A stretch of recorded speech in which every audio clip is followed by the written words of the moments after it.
Bonsoir à tous, c'est Amanti et j'espère que vous avez passé une bonne semaine. Bienvenue dans les vidéos du samedi dédiées à l'actualité crime et disparition. Dans l'actualité du jour, je vous parlerai d'un cas de disparition dans Lyon datant du 2 juillet 2020 et qui a fait parler de lui récemment. Puis du meurtre d'une mère de famille et de sa fille dans l'Essonne. Ensuite, l'histoire d'une femme enfermée dans le coffre de sa voiture à Pont-à-Mousson.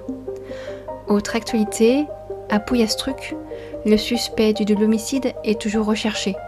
Et pour finir, une femme portée disparue depuis lundi, ainsi que la disparition d'un petit garçon de 6 ans dans la ville de Rouen. C'est parti pour les actualités.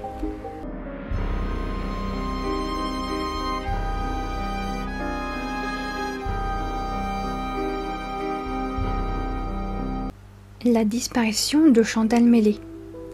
Dans la matinée du 2 juillet 2020, Chantal Mellet, 55 ans, disparaît de la ferme familiale à Joigny dans Lyon. Pour son mari Frédéric Mellet, c'est un matin comme tous les autres à la ferme. Il va au petit matin traire ses chèvres. Chantal, elle, se trouve dans le laboratoire pour fabriquer le fromage qu'ils vendent. Ils ne sont pas seuls dans la maison. À l'étage, leur fille de 19 ans dort encore. Cela fait maintenant 2 ans que Chantal ne donne aucun signe de vie. La vie du couple est passée à la loupe par les enquêteurs. Ils découvrent que Chantal avait une liaison avec un homme de la commune, mais ça, Frédéric était au courant. Chantal, quelques jours avant de disparaître, avait eu une discussion avec son mari. Elle voulait divorcer et partir vivre avec son amant. Le jour de sa disparition, son mari va la voir quelques instants car il veut lui parler. Lui veut qu'elle mette fin à sa liaison. Mais selon lui, lorsqu'il retourne la voir quelques instants plus tard vers 9h, Chantal n'est plus là. Et c'est en fin de journée, le 2 juillet 2020, qu'il appelle les gendarmes pour signaler sa disparition, car Frédéric est très inquiet. Selon lui, Chantal est très impulsive et serait capable de prendre des décisions radicales, en particulier dans un contexte de séparation possible. Chantal est partie sans son téléphone portable, ni sa carte bancaire, mais il manque quelques vêtements à elle. La piste criminelle est largement privilégiée. Les gendarmes fouillent les points d'eau, les forêts, ainsi que la ferme familiale, dans tous les recoins, la maison, ainsi que le grand terrain, à la recherche d'un corps. 5 mois après sa disparition, son mari est convaincu aussi que quelqu'un lui a fait du mal, qu'elle n'a pas pu partir sans donner aucune nouvelle à personne, même pas à son amant. Le 18 mai dernier, Frédéric et leur fille, Benjamine, d'une fratrie de 4 enfants, sont placés en garde à vue. Après 36 heures d'interrogatoire, la Benjamine est relâchée. Elle déclare que les gendarmes voulaient savoir si ses parents pouvaient se disputer de façon violente, ce qui arrive parfois, que c'est peut-être ce que les gendarmes voulaient entendre. Après 48 heures de garde à vue, Frédéric n'avoue rien, il est mis en examen pour meurtre et placé en détention.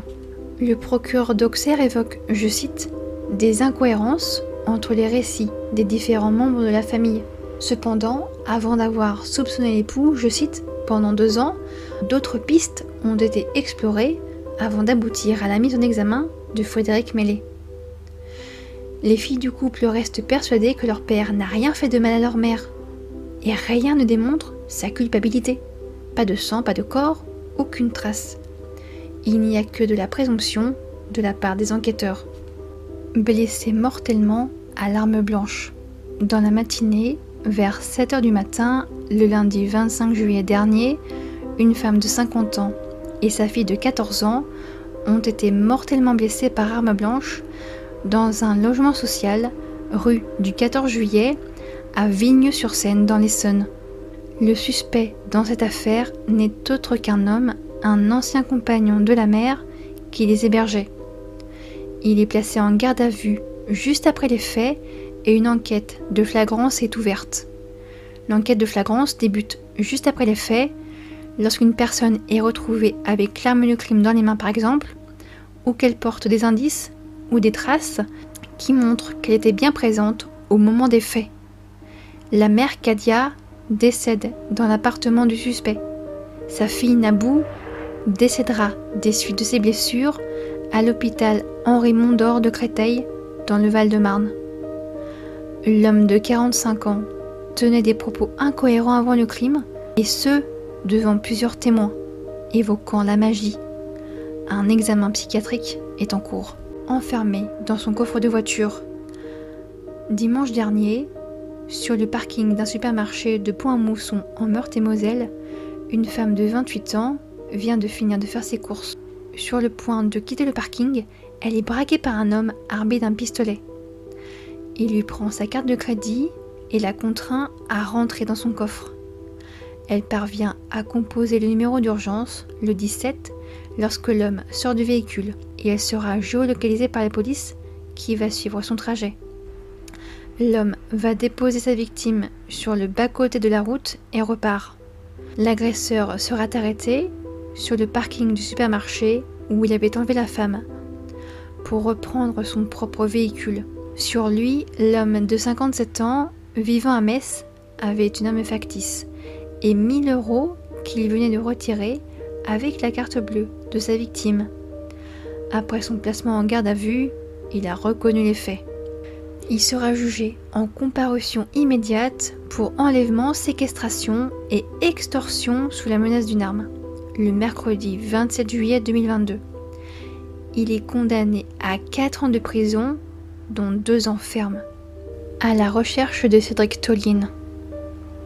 Après les meurtres d'Aurélie Pardon, 32 ans, et Gabriel Fourmiguier, 55 ans, tous les 2 professeurs au collège d'essai de Tarbes, le 4 juillet dernier à Pouillastruc, le suspect, Cédric Tolline, 34 ans, est toujours activement recherché. Sa moto, avec laquelle il a été vu prenant la fuite après les faits, a été retrouvée à Jaca, à proximité d'une forêt en Espagne. Les gendarmes français et la police espagnole sont à sa recherche. Ils fouillent la forêt alentour, car lors de la seule conversation que le suspect a eue avec les gendarmes, il semblait vouloir mettre fin à ses jours. Il est recherché dans le secteur de Jaca, mais aussi en France. Cédric Tolline, ancien militaire, est considéré comme armé et dangereux. Elle disparaît avec sa voiture. Le lundi 25 juillet dernier, une femme de 57 ans quitte son domicile entre 8h et midi à bord de sa voiture, une Citroën Xara de couleur rouge. À Madré, une commune de 291 habitants dans les Pays de la Loire, à quelques kilomètres de la Ferté-Macé, au nord de la Mayenne. C'est un homme qui prévient les gendarmes de sa disparition, qui est jugée inquiétante. La disparition du petit Kellyson. Le lundi 25 juillet dernier, le petit Kellyson Richelieu, 6 ans, disparaît vers 16h dans la ville de Rouen, au niveau de la Grand-Mare. C'est son père qui signale sa disparition. Kellyson jouait au foot devant son immeuble. Son père descend le chercher vers 16h, mais aucune trace de l'enfant. La police diffuse cet avis de recherche. Au moment de sa disparition, il portait une chemisette blanche, un short bleu foncé et des sandales rouges et noires. Le petit garçon mesure 1m20, de corpulence normale, les yeux marrons, les cheveux noirs et courts, avec une légère marque sur le front. 24 heures après la diffusion de l'avis de recherche, le petit Kellyson est retrouvé jeudi soir, à la frontière entre la République dominicaine et Haïti. Les policiers se posent donc beaucoup de questions. Aucun témoin, hormis le père, n'a vu Kellyson jouer devant l'immeuble, et personne ne l'a vu se faire enlever. Selon le média France Bleu, les enquêteurs songent à la piste d'une fraude au visa. Donner l'impression que Kellyson a été enlevé en France, alors qu'il n'y a jamais mis les pieds, pour le rapatrier ensuite auprès de son père. L'enquête se poursuit. C'est tout pour les actualités. Si la vidéo vous a plu, mettez un petit like et n'hésitez pas à mettre un petit commentaire sur ces actualités. Je vous souhaite à tous un très bon week-end et je vous donne rendez-vous mercredi prochain pour une nouvelle affaire de crime, de disparition et de faits étranges. Et d'ici là, n'oubliez pas,